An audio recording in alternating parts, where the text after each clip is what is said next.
Milk pouring in the jug.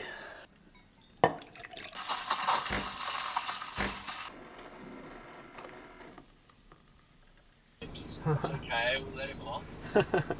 Yeah, well, I'll be at gas in like 2 minutes, so I'll let you know. Yeah, give us a call. Alright, see ya. Thanks. Well, everyone's frothing. It's pumping. At the moment, I'm not too sure about a lot of things. The world seems to be moving in a darker direction, and I feel lost in a swirl of uncertainty. My only constant being my relationship with the ocean. Yeah. But yeah, I'm just suiting up. I'm going to start walking down.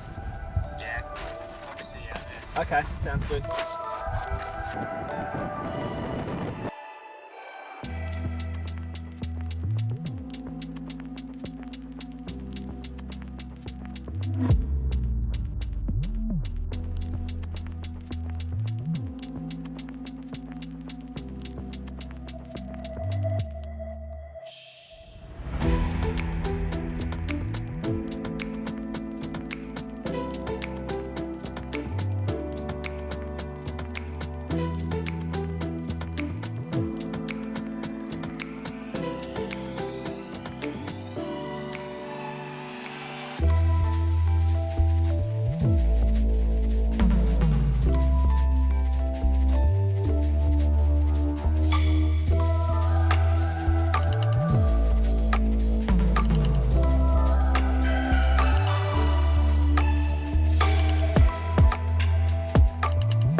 Quitting society to live in the van was a very conscious decision. It meant leaving behind many aspects of the real world. At some point, a selection must be made, a list of valued life characteristics that you try to reapproximate in a 7 metre squared vehicle and an online job.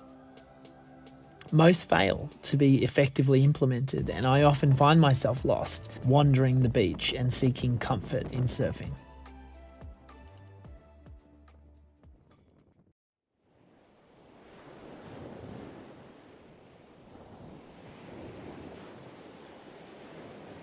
I remember when I was, 15, I remember telling my mum, I was like, I just want to live without problems.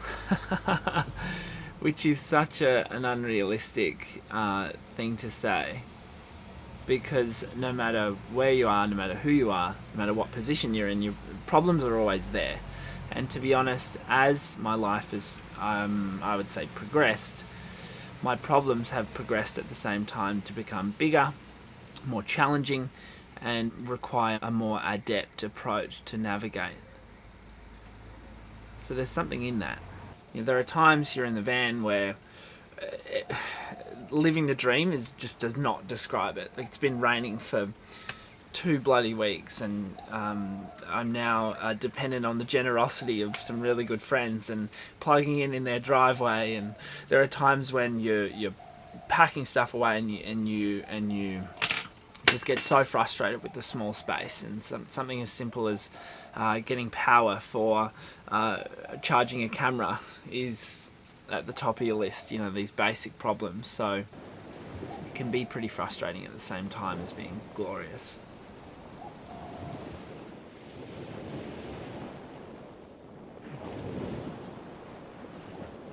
Somebody said to me something really interesting that I agree with recently, and that was that bad times create strong men create good times, and good times create weak men, and weak men create bad times, and there's this constant cycle.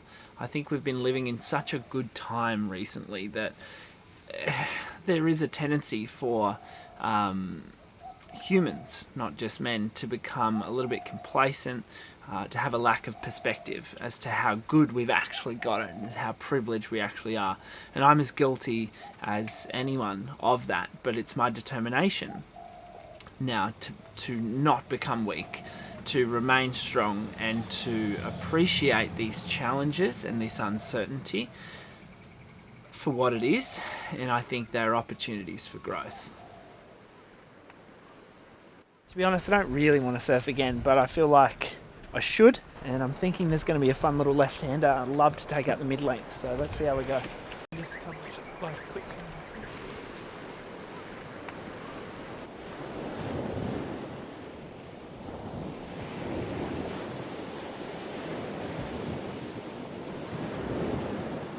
couple of sets.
I think leaving society was still one of the best decisions I've ever made, but I think leaving society and expecting immediate happiness to happen was unrealistic. Happiness, like any sort of positive attribute in life, needs to be cultivated and looked after, and needs to come from within. And I know that sounds really cheesy, but there's a really nice sort of empowerment that happens when you acknowledge that. And when you come from that place of internal happiness, what's going on in the rest of the world tends to not matter so much, and that uncertainty, that perspective of, I'm not too sure, but I'm still okay, is a really nice place to arrive at and live life from.